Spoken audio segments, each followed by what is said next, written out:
If you're an athlete, you know the greatest motivator of all is the fear of letting your teammates down. After all, a team is only as good as its weakest link. So you owe it to those wearing the same jersey as you to be your best every time you step on the field. That's why there's no vape in team. When you vape, you can expose your lungs to toxic chemicals that can damage your lungs. If you're a step behind, the team's a step behind. Brought to you by The Real Cost and the FDA.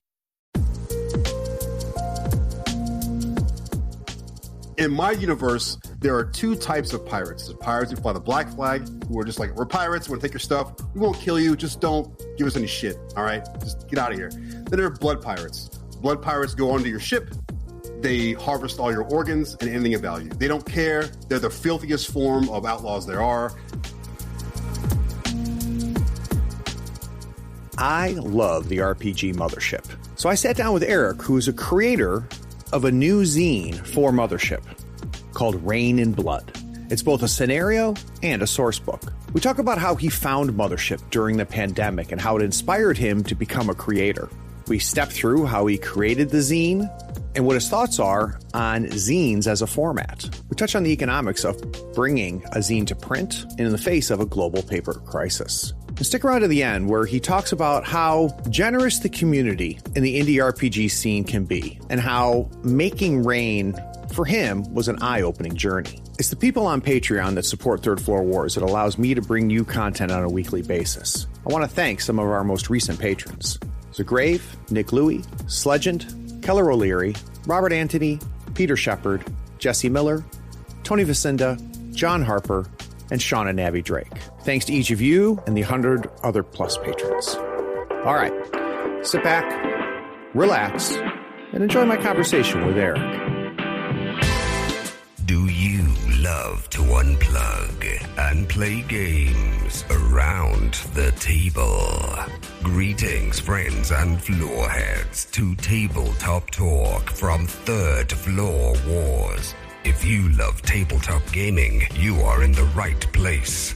Listen as Craig delivers in-depth discussions and interviews with game designers, creators, insiders, and experts. Learn from the people making and playing the role-playing, miniature, and board games you love. Howdy, friends. Craig here. My guest is Eric Alsandor, creator of Rane in Blood, a Mothership adventure and source book. Eric, welcome to the Third Floor. Hey, how you doing? Good, good.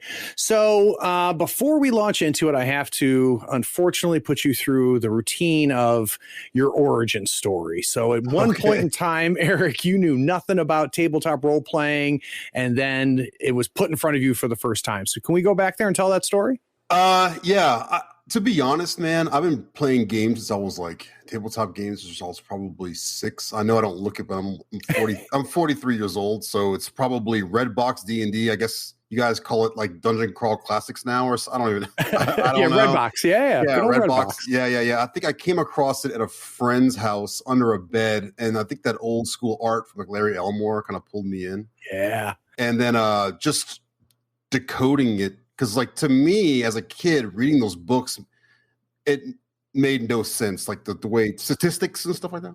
But yeah, that's pretty much the origin story for it, to be fair. I mean, long and short of it. So that's where you first found it. Do you remember one of your first sessions, the first time you actually played the game? Yeah, I mean, I was kind of like the forever DM of my group. We played through, like, 5th grade through about high school.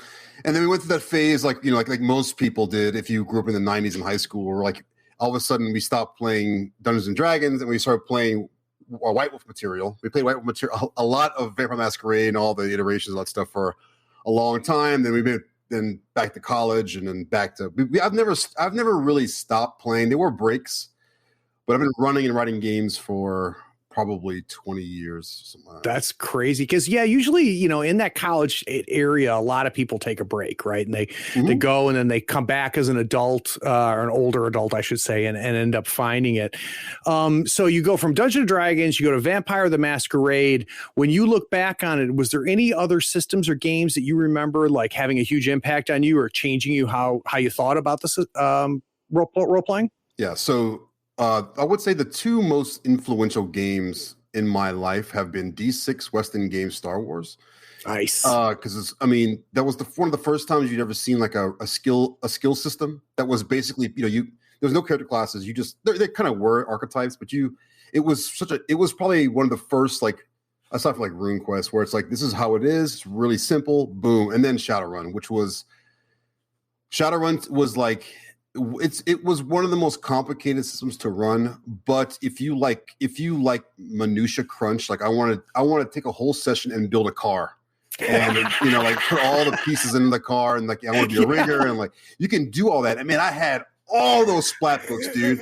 And the guy, I was never smart to run Shadowrun, but my buddy who ran it in college, his whole family worked for NASA, so like he could make it work.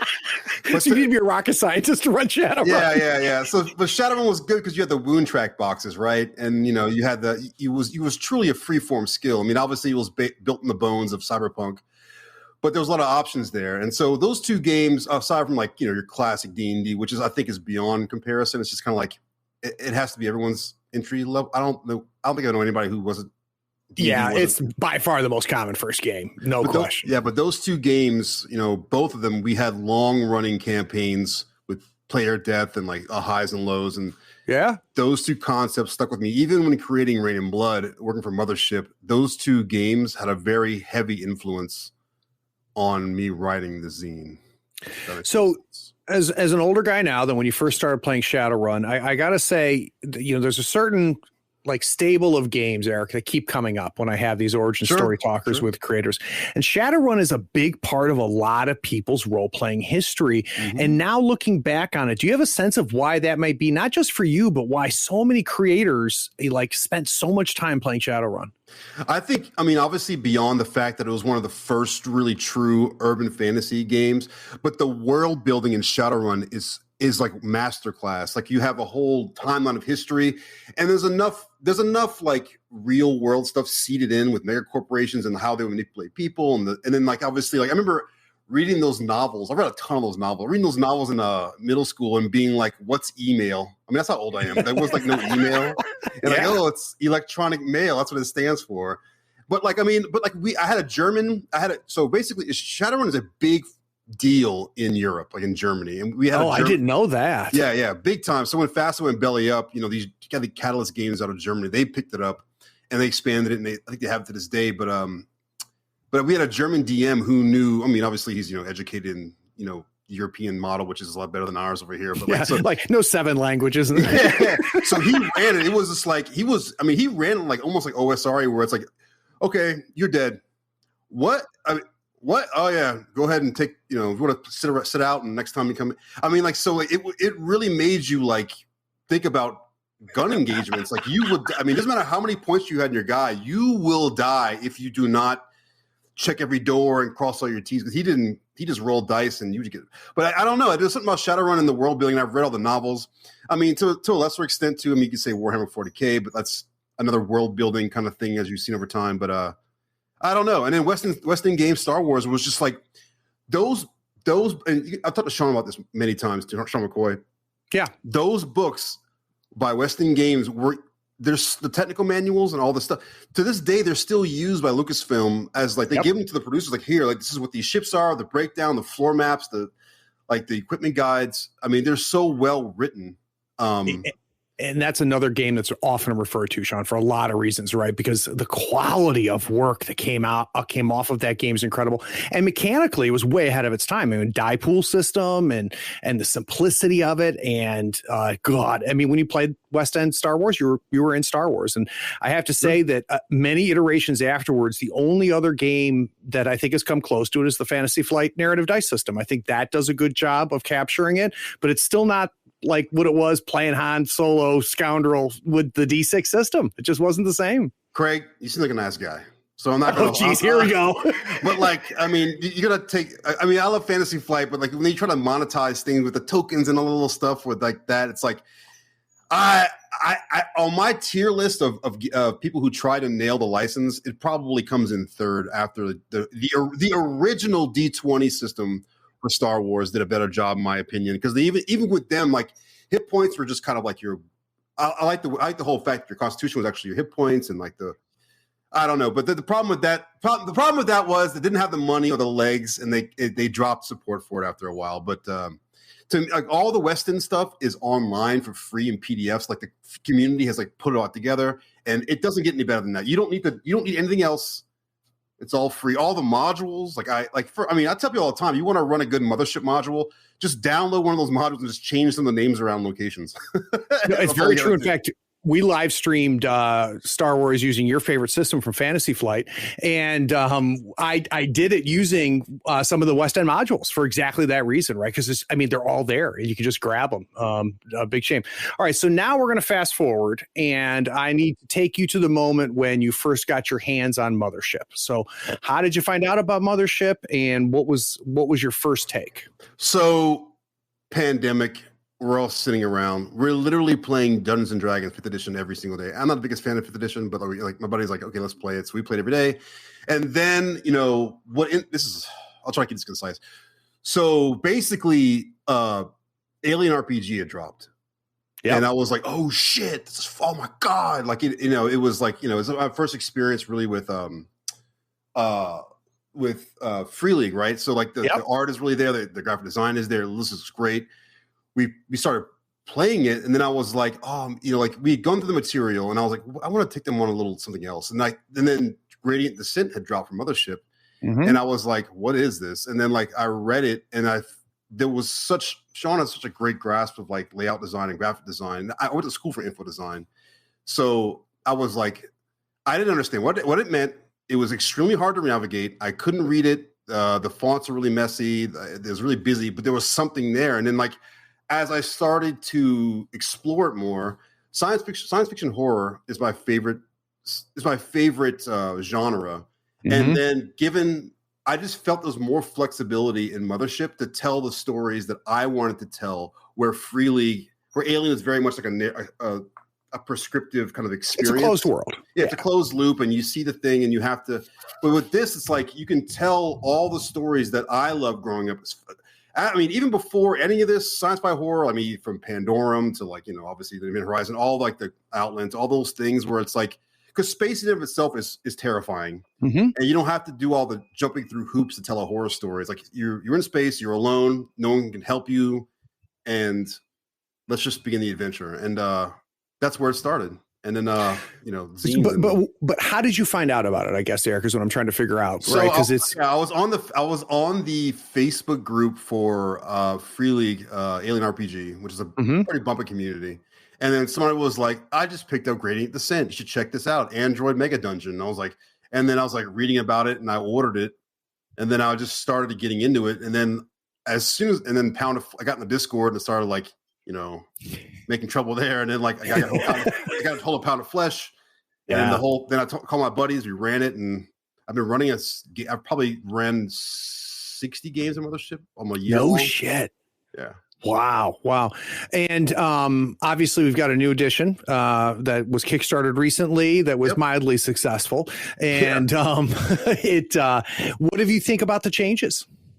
So I'm a pretty vocal person in the community. I'm kind of like a libertine iconoclast. Like I have like my detractors and I have my proponents. I'm pretty outspoken. I don't give a fuck who you are. I will tell you what I think.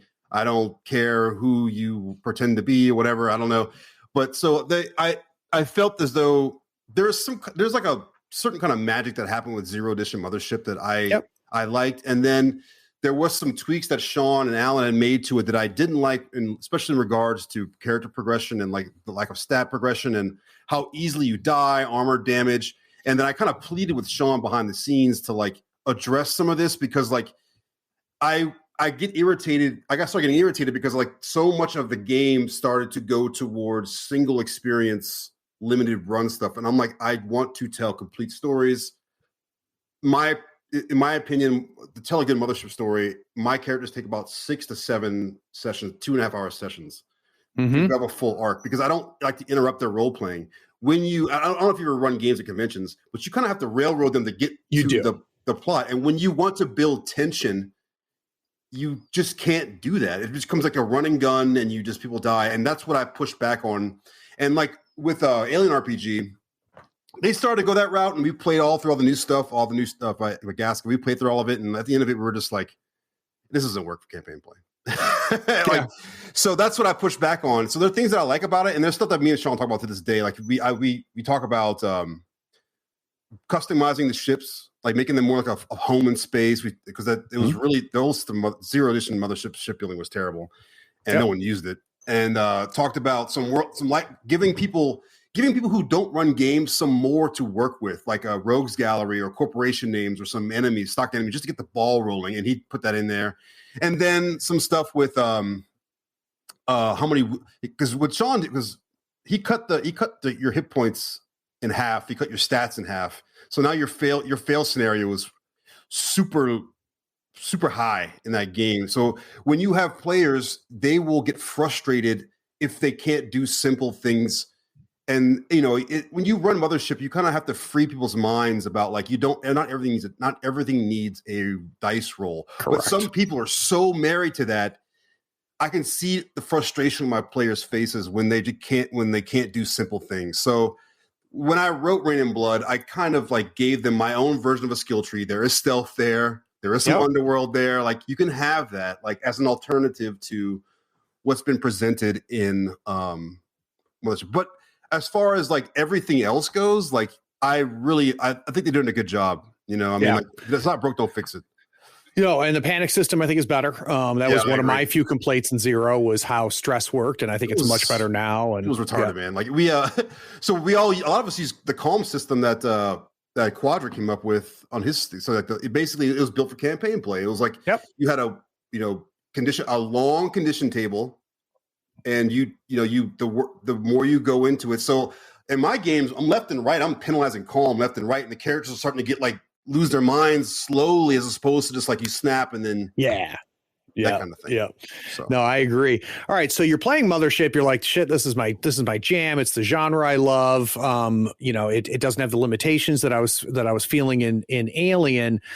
At some point, though, there's the seed. The idea for Rane. And I'd like to know if you can go back to that moment. So when did you start like piecing that together? So one of my best friends, Paul Vermeeren, is the author and creator of a zine called Gridshock, which just dropped, which is like a post-apocalyptic science fiction zine, which is really good. My buddy Paul, he's like me. He's been gaming his entire life, around the same age. He's a master librarian. And then there's something that just kind of dawned on me where I was like, wait a minute. Why don't I just make a zine? Like I have the background for it. I'm a graphic designer. I can do all this. And then like I've written, let me just do this. And then so I looked at the landscape. This is with Zero E. I looked at the landscape and I was like, what's missing? What hasn't been tackled yet? There's no antagonists that have been put to paper yet, really. Yep. A lot of the zines out there I thought need a little bit more hand-holding in terms of like giving some structure, but enough wiggle room to like make your own things happen. And then just tackle it. Okay, no one's really done space pirates. What does that look like? And then obviously, like I'm gonna have to throw my spin on it, which was some like what's in a horror element that I can add to space pirates. And I was like, well, religious horror. I just got done doing a deep dive on much religious horror stuff, and that seemed to fit the bill. So I was like, okay, so we got some kind of vampires, we got space pirates, we got antagonists, we got a weird cult, and then that's where it all came from. Like literally, and I just wrote half the manuscript in one go, and then edited it down. No kidding. Yeah. And that was just a matter of you dumping it out. Now, at what point, how many iterations did you go through before it saw the table? 3. Wow. Because it grew. At first, it was like, I'm just going to do just a ship adventure. And then I was like, well, no, let me give a dramatic conclusion. When I wrote it, I wrote it in mind of like, with great consideration to the guy running it and then to the players playing it. So half the adventure is like kind of like you would play Rane and Blood this on the second adventure. You've already done like like your little first run of whatever.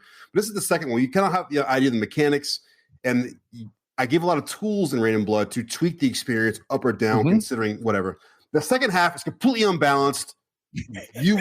Don't go over there. You're in trouble. You're in trouble. Don't go. You have an option to go. The antagonist taunts you. He's like, come on. And then you can just leave. So it just grew to like 60 pages overnight, like that's that. Something. Yeah. So It took a little while to get there. As you're going through the iteration process, as you're going through the play testing, what were some big things that came out of that process? So if I were to look at that first day 3, throwing up on the page that you did, just kind of getting it all out at once, then you start iterating, you start play testing, and now I look at the one that's on my shelf. What am I going to see that changed? So I took a 360 view. I read Lazy DM, which is a great book. I watched a lot of YouTube, a lot of stuff, Seth Skorkowski, a lot of good guys on where you can get trapped in an adventure. Obviously, if somebody dies, are there replacement NPCs? Because that person's get back in the game. Is there a way to unstuck the plot? Everyone's dead but one guy. Is there enough stuff seeded in the game to keep the momentum moving forward? Is there a timer? Yes. Is there the imminent threat of being captured? Yes. Is there, are there moral choices to make in the game where I can save some crew, but it will risk exposing myself. So it creates tension among the players and the scenario. Mm-hmm. So as we played the game and tested with my people, those are the things I put back in there. So they wouldn't be backed into a corner. I didn't want to make it so linear where this is what you have to do. It's more like the first adventure is you're on a ship. It's like a control panel style. You can go here, you can go there, you can attempt to free people, you can attempt to guerrilla warfare, you can use the vents, you can do whatever. And if you die, it's because you just tried to ape your way through the system. I mean, let's just face it. Sure. You know what I mean? Yeah.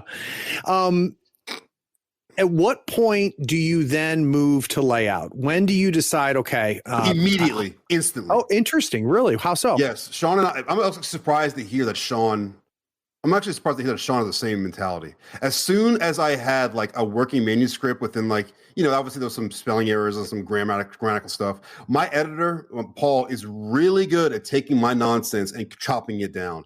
Because as one of the benefits of being a graphic designer and the writer, or whatever you want to call it, I have the ability to edit on the fly around items. And let me tell you something, Craig. I do not like the zine format. I wish it was not the way it is, but I'm not going to ice skate uphill with it. It sucks, because you have to pack everything so tight, especially with maps. And then, you have guys who are like, well, you have the map has to have references and numbers numbered and da-da-da-da. And to do all that, it takes a lot to do all that. So I immediately start putting in there. I immediately start blocking out text, filler text, and start working on the images. I knew I needed this. The first draft that I sent to Sean just to look at was block text, image goes here, block text. This is being worked on to see how much copy I had. Then we went in and edited. Then the editing part started happening. So I highly recommend that if you have the ability, just to start blocking out sections of text as soon as possible. The zine format, you will run out of stuff very quickly. You just will. And did you have a vision of the aesthetic from the very beginning? Because it's just a gorgeous piece of work, man. And yes. I want to know, was that from the beginning? You always knew it was going to look like that, or was that an evolution as well? Okay, I'm glad you asked that. So I make a lot of I'm a consultant and I'm also a bouncer and I'm also I do a lot of stuff. After the pandemic, I'm I got to do all this stuff. So I looked around at what was out there, and I was obviously, Morkborg was doing its thing, but there was art punk, and I'm finally I can do art punk. Oh my god, we don't have to do this 5th edition D&D tables that are very dry.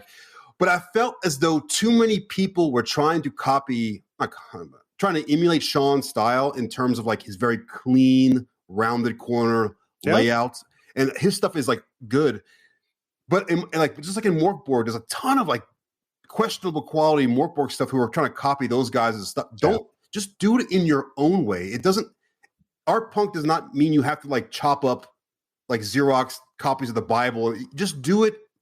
Basically, they broke borders so you can break borders. So when I did mine, I'm I wanted to distinguish it and do kind of a horror punk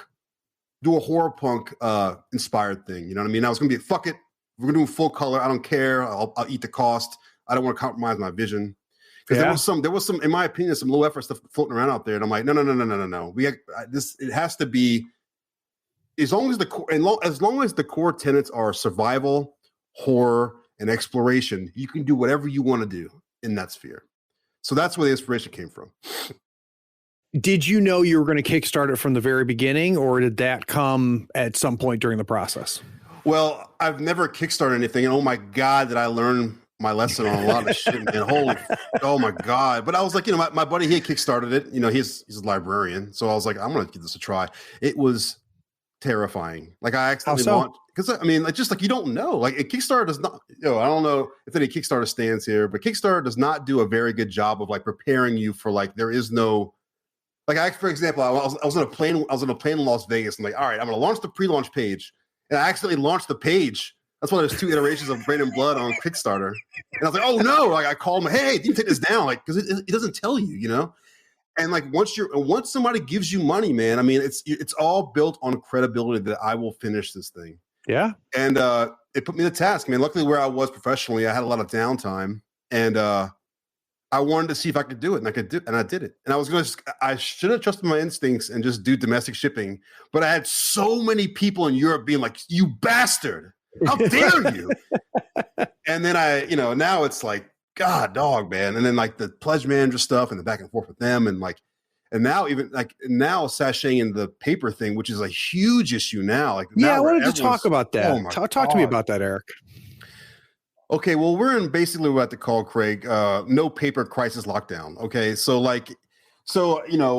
man, Sean is such a rad dude, man. Because I was like, because it's basically, and I'll tell anybody who watches your podcast or listens, Mixam basically emailed me and was like, sorry, we don't have any paper. I don't know, but we're going to do about that. Take your money back. And I'm like, okay, can I get a deposit on this? Like, until you get paper? Nah. Just try to submit it again later on down the line. And this is, I've already gotten proofs from them. I mean, I have I have the zine. You know what I'm saying? Yeah. And so I was like, you're gonna let me get proofs and then just back out? Walk away. Because Sean seems to think that Mixam are just brokers, right? They're not actually a print house. They just go to local printers and they go, hey, we won't tell you who it is. Like so your costs don't get messed up, and just print on the DL and we'll cut you in. But and then Mixam is like, hey, costs are also going to go up to what? Oh, we don't know. We can't tell you. So when you planned it 6 months ago, and here we are now. If you try now, everything is quoting like between $2,000 and $3,000, up from like $1,700. So it's a big chunk I have to hit. And so all of us came together, Joel Hines and like all the 3P guys getting ready to print. We all formed, we all got together to have basically a discussion about this and source out printing, because there is no paper. So, and then Zemo just happened. So a bunch of guys can get ready to go to press. And I got news for you, man. Because Rane and Blood is done. It is completely done in the bag. And I'm having to wait on paper samples from different printers and start this whole thing all over again. And it's terrifying and it's heartbreaking. It makes this whole process with Kickstarter even more stressful, Now, one of the things that I hear when I talk to people that have done Kickstarters is they talk about kind of the timer, and the timer is the money that's in the account, right? And how you just watch that bleed away, and you watch your budgets, have to be adjusted and things like that. Was that a big part of the process for you, Eric, or did things go relatively smoothly as far as what you predicted and what ended up happening? So, in my consulting wing of my enterprises, I do a lot of like cost analysis and like spreadsheet, cost theoretical. So building spreadsheets and getting that return on investment was pretty easy. And I'm an artist and the graphic designer. So, and I only really paid for a few pieces of art. So like the overhead wasn't super high, but I probably got $500-600 over budget at the end of it. And I was like, I don't care, whatever. Here, I'm just going to, the price of the price, some of the merchandise went up, the price of the patches went up, like whatever here, I don't care. And then, but the big part of it was, obviously the paper stuff. So I mean, as long as, to me, it's kind of like, I wanted to keep this going. So I don't mind taking more of a financial hit to get my name out there, and hopefully people will the scene and get feedback from it. But on the next one, there's definitely going to be tighter controls, because there's so many the shipping, man. Oh my God. Like, it's insane, man. Like, so. That is crazy. So, guys, we have been talking to Eric so far about really the process, right? How we got to the thing doesn't exist. Now the thing's in everybody's hands. We're going to take a quick break. When we get back from this break, we're going to talk about Rane and Blood. We'll be right back.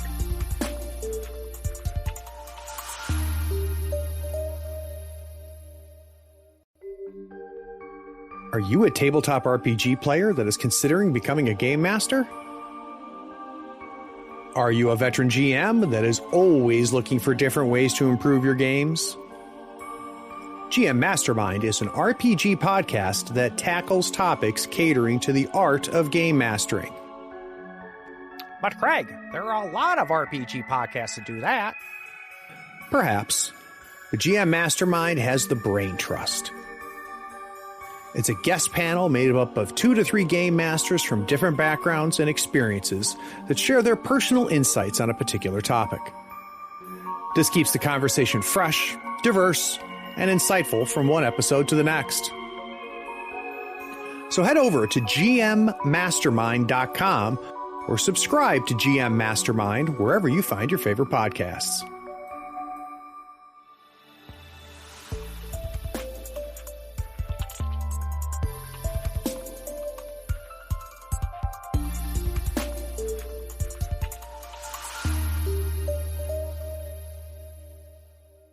So we kind of buried the headline a little bit, Eric, because there's people that are listening that don't know what Rane and Blood is exactly.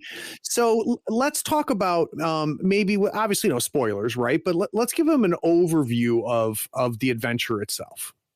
So like when I've talked about Rane and Blood a few times on different podcasts, but I'll try to be a non-spoilery as possible. So in the fiction of the world that I build, it's kind of organic, right? So in my world, like the player characters' backgrounds who die and come in the game kind of like build the world. So in my world, there's like a golden age of space exploration, a silver age, and kind of like a bronze age. It's kind of like comic books. You know, the golden age is like, oh, Elon Musk, let's go, got Corvettes, like, okay. And then like the silver age is kind of like, we're out here now, we're fighting for resources. And it's rough. And then the Bronze Age being like everything's recycled, reused. Space sucks. Here we are, you know. So my game kind of takes place at the end of that silver era where it's like reused equipment and whatever. So as people become detached from Earth, because 1 or 2 generations have born, people have heard about Earth. They don't care about it. All the moralities, all the Western morality is all left behind.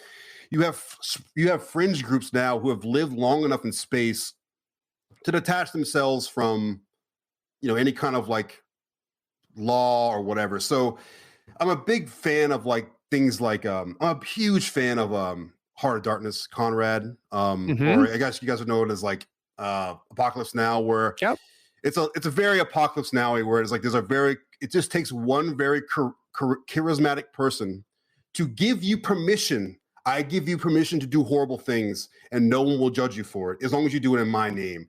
And so that gives you a moral fiber to form this group. So what Rane and Blood is, in my universe, there are 2 types of pirates. There's pirates who fly the black flag, who are just like, we're pirates, we're gonna take your stuff. We won't kill you, just don't give us any shit, all right? Just get out of here.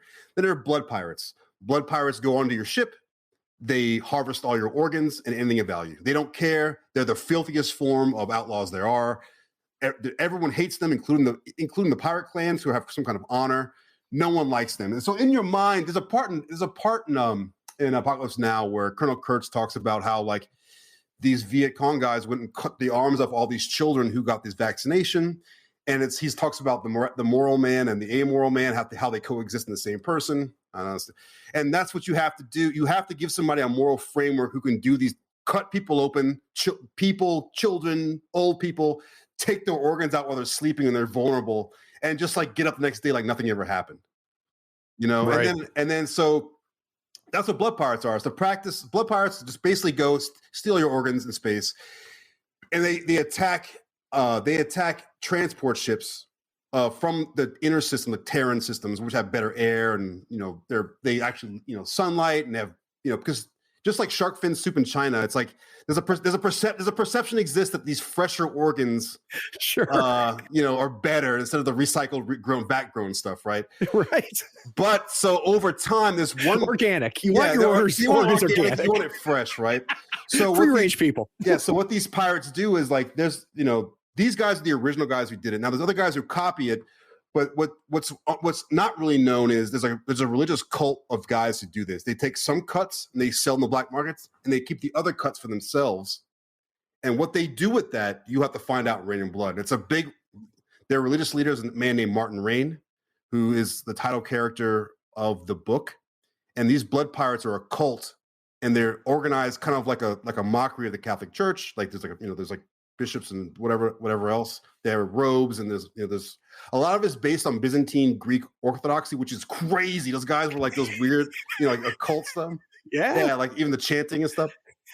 And so, and obviously there's some people like, is there 40K influence? And like, yeah, sure, why not? Like there's flying Catholic spaceships, why not? Who cares? And so there's that component, and the last component being is I'm really fascinated by Miami. Bear with me, Craig. Miami Street kids. There's an article in Vice a long time ago. These Miami Street kids that worship like Santeria, and they pray to this this folk figure for help. Well, in my fiction, that happens too. So all these people who they're thrown away, or they're void-born guys, they're trash or street scum who live in these space stations and colonies. They all like. It's kind of like they all kind of like pray to this person. Martin Rane in my universe is the same thing as Davy Jones. You say his name, like you sit with Martin Rane, homie, like he's the Flying Dutch, the whole thing. And that it kind of gives this, it kind of plays up this superstition in space. And so these kids spray the symbol, kind of like the devil horns, it's like, but it's real. And what happens when the characters cross that, it becomes like this. That's where the horror comes into play, and there's the supernatural stuff involved to some degree. Yep. And it's funny because you mentioned it very early on, and it's one of the things that I noticed when I read it for the first time is that idea that I didn't realize we were missing an antagonist, and a big, kind of a big bad, and I think Rane does a great job of kind of filling that, and then the mythology that you built around it I thought was excellent, but because it was supernatural, it was fantastical, but I could tell it was grounded. So hearing you talk about this, Eric, a lot of it makes a ton of sense. Yeah. But you didn't stop with the adventure, which I thought was interesting. There's a lot of other things that you did in there, which is something that we're seeing, especially in the Mothership group, where people are putting in their own touches to the system or adding to the system. Was that from the beginning you were going to do that, or was that as you were going, you're like, oh, I need to put this in here too? I'm trying to get a sense of where kind of that source book, the stuff that we're going to reuse on games outside of Rane. It's all about utility, man. Like I wanted to be a one-stop shop where, like, even if you didn't want to run the adventures, like, so no, I don't want to throw any shade anybody, but like, I love Pound of Flesh. It is one of the greatest things ever created for the system. But when you read the cyberware and the weapons, it's like, this is kind of like, I don't know, this is like really a situation. I just want a bionic arm, man. Yeah, I want a bionic eye, man. I don't need all this like extra whatever. And so in Rane and Blood, I was like, well, what do just like randos get? Like, you just get some bargain basement stuff. So I knew, because I love those old school Shadowrun splat books where it's like, here's a big book of like cyberware, and I wanted to do that. I could do a whole book of that, honestly. And this is Zero Mothership, so there really isn't anything.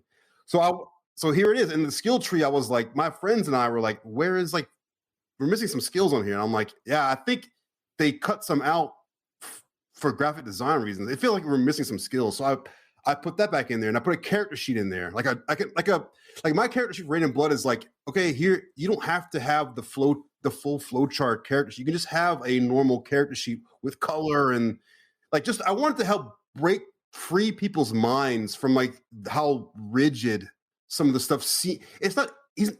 The rigidity of the design in Mothership is not on purpose. It's just Sean's aesthetic.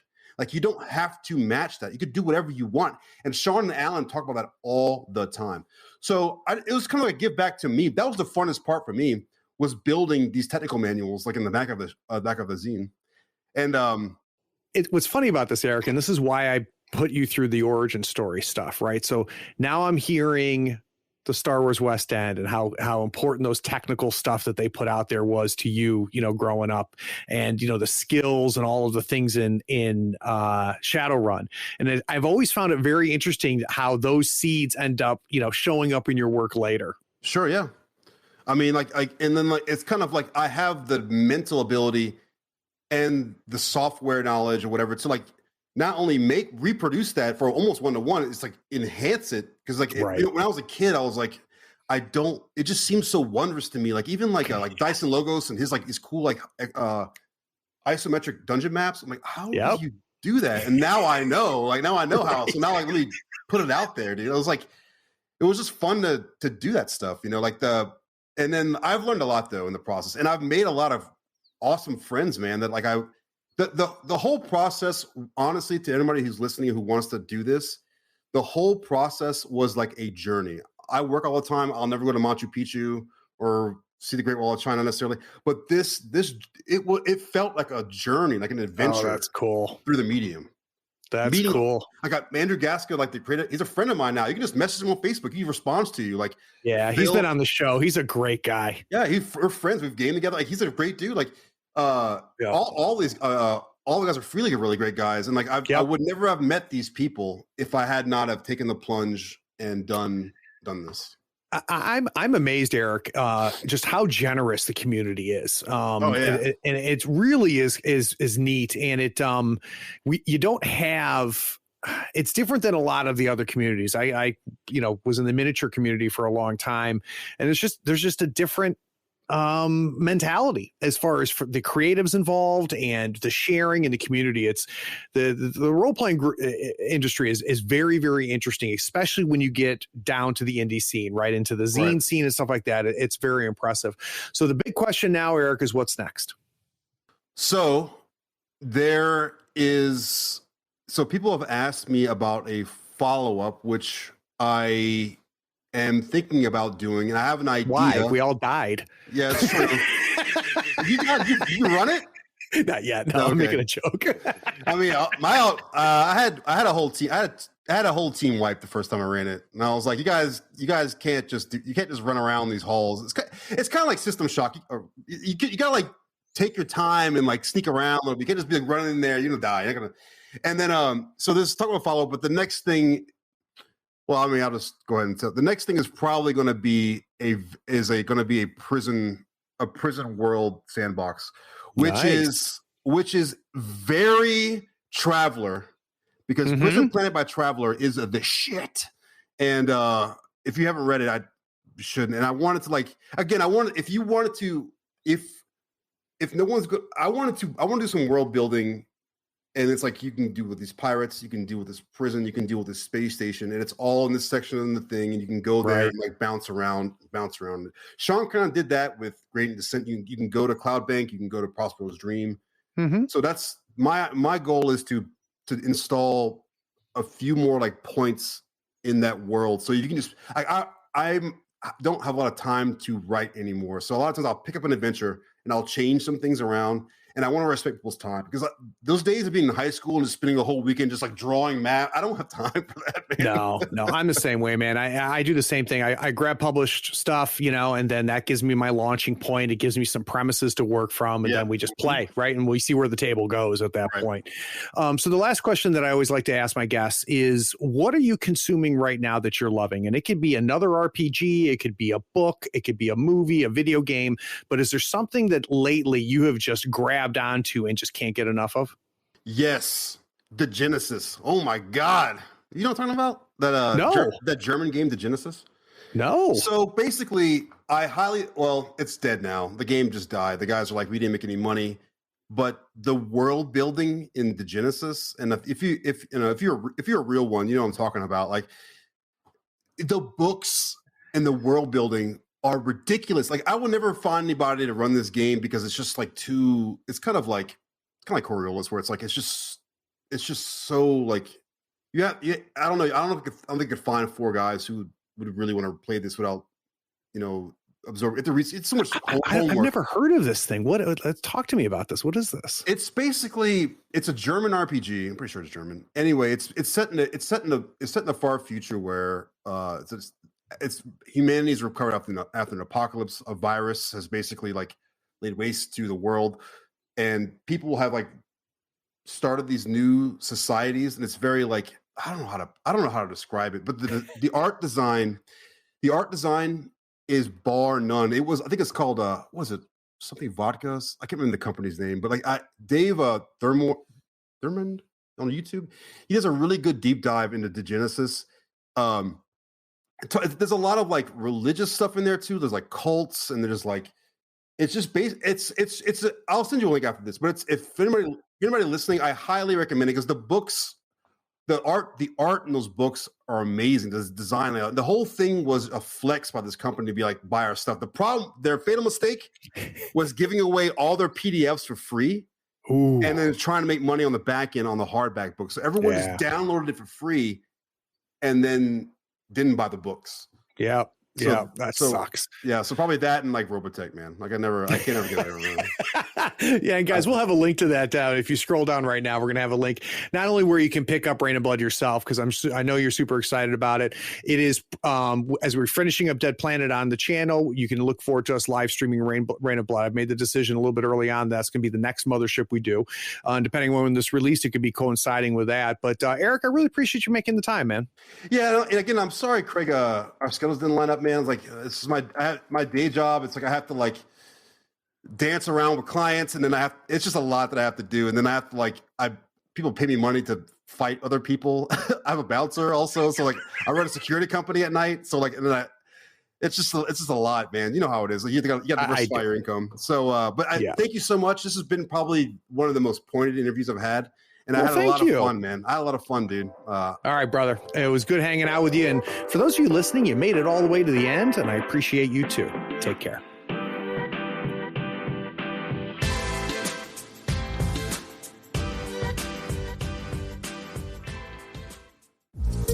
We hope you enjoyed this episode. Subscribe to Tabletop Talk and share it with your friends.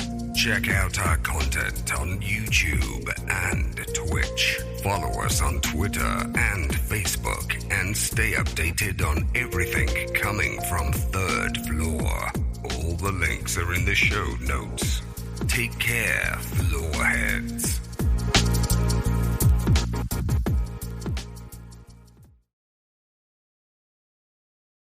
Oh, hey. Are you still here? Wow. Well, the episode is over, but if you're bored, why not go to patreon.com and support the show for as little as $1 a month? Yeah, you can just scroll down and get the link. It's Patreon that makes this and all of our other content possible. Don't you want to join the other floorheads on the Patreon Discord? Anyway, thanks for sticking around. Take care. Bye.